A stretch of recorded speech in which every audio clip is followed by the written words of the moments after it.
And there's always a fine line between really trying to implement as much as you want in the spring to set up a fall camp, but also really taking those baby steps to make sure they actually retain the knowledge. What kind of approach are you taking? I mean, we want to throw enough at them to teach them football. Right now, I mentioned this before, but we're teaching them our language, right, of what 3-week is, of what man-free is, of what 4 verticals is, the language. We want to be able to teach them the language so then we can actually teach them football. But until they know the language, we can't go practice. So right now, it's let's get the language in. Once we get the language in, which we've already started to install, then let's actually teach them the football and see how far we can go with the football based off of where we are right now. What are the techniques that accelerate that? Techniques, studying, like literally getting in there extra and learning the words. It's literally memorization. Now, the system that we build is we try to verb things to help kids remember things. So if we call something Oreo, right? Oreo small chocolate. If we call something brownie, it's bigger than an Oreo, so it's the same route but bigger, right? So we try to put words and things together to help them learn it faster, right? But the faster they learn it, the faster they'll be able to rep it correctly, which means the more detail we'll be able to coach and we'll be able to actually teach them football and progress.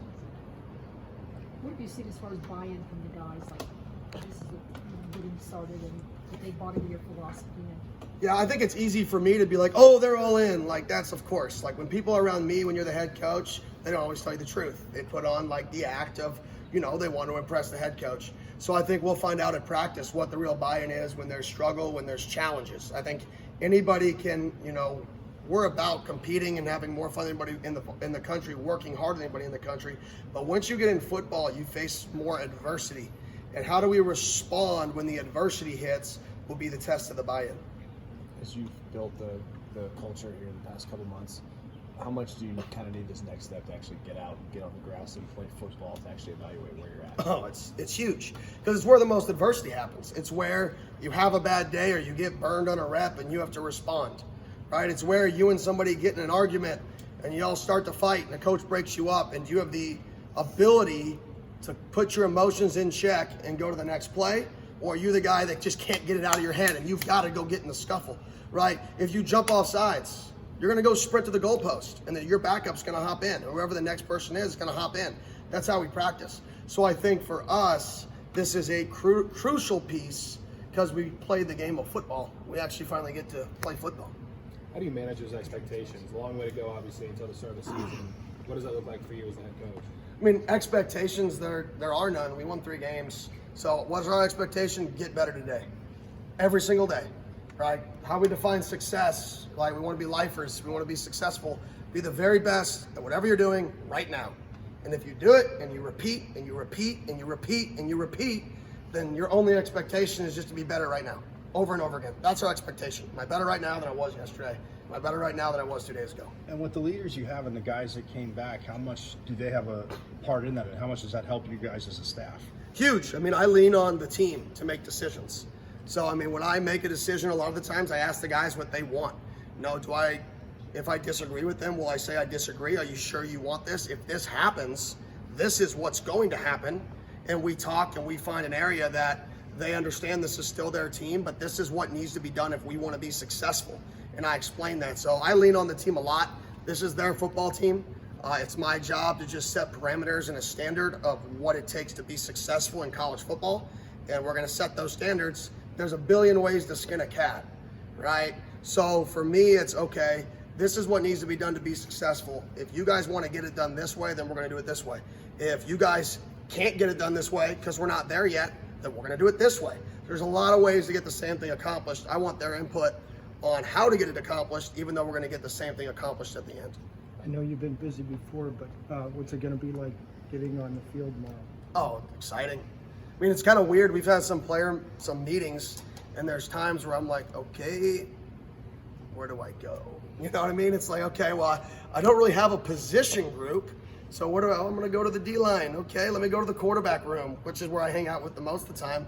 But that's really been the interesting part. Is the most important thing is to build a culture. Bottom line. You know, we talked about our players yesterday. The ball wins, intensity wins, being smart wins, and situational football wins, right? BIS wins. Like, if you own the ball If you play with an intensity and a passion about yourself, you play smart, don't get stupid penalties. And if you know situational football, you know 3rd and 1 to 2 is to deny the ball down. You're going to get inside leverage man. You're going to get teams that pop to bear, and you're going to get trap coverage. And you know on offense or on defense that you're going to get mesh routes, rub routes to beat man, sprint outs to beat man. You're going to get teams to blitz the bear. And we can teach our guys that thought process that wins.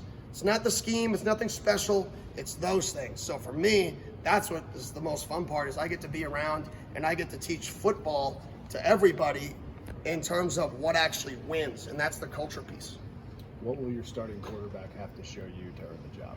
Smart, number one. He's going to have to make good decisions with the football, right? If you turn the football over, you have no chance. So you have to be smart, right? You have to be accurate. You have to have a high completion percentage. Can't take sacks, right? And usually people blame sacks on the O-line. Here we blame sacks on the quarterback. Every play that we have, other than a few shots, they're going to have an outlet to get the ball out of your hands in under 2.5 seconds, right? And if the 3 technique beats the crap out of our guard, right, you better know where you're going with the ball, because the worst thing in football is throwing the ball on 1st down and it being 2nd and 18. If we can throw the ball on 1st down and it be 2nd and 10, we're going to throw the ball a lot on 1st down, right? If we throw the ball on 1st down at 2nd and 18, we're not going to throw the ball a lot on 1st down, right? So if a quarterback can say, hey, something bad happened, it's 2nd and 10. If a quarterback can say, okay, I'm going to get completions and have a 70%-ish completion percentage, and if that same guy can be smart and get us into good plays, we'll be very productive. The ad-libbing and the extra plays, right, that's what separates kids if it's a tie. But those are 3 things that we're looking for. Leadership is obviously a no-brainer, right? That's everybody knows that. For the players that are on the leadership council, how are they helping you build that culture? Yeah, I mean, I just lean on them to ask questions. Like we went to the basketball game the other day, and I said, hey, did you guys like that? And they're like, yeah, we loved it. So it's, okay, what do you guys want to do next? So we're going to go to other sporting events, right? They said they wanted to do a team outing. So we went go-kart racing and threw axes and all that stuff. So they're more making sure that what I don't feel, which is how the players feel. It's impossible for a head coach to truly know what the players are saying and feeling, because they're going to act a little bit different. No matter how cool you think you are or young, it doesn't matter. You're still the authority, and they're always going to act different. The purpose of that group is to hopefully me get some realistic knowledge of what's actually going on and what's actually needed for us to grow together, to us become a family, and for us to play for each other.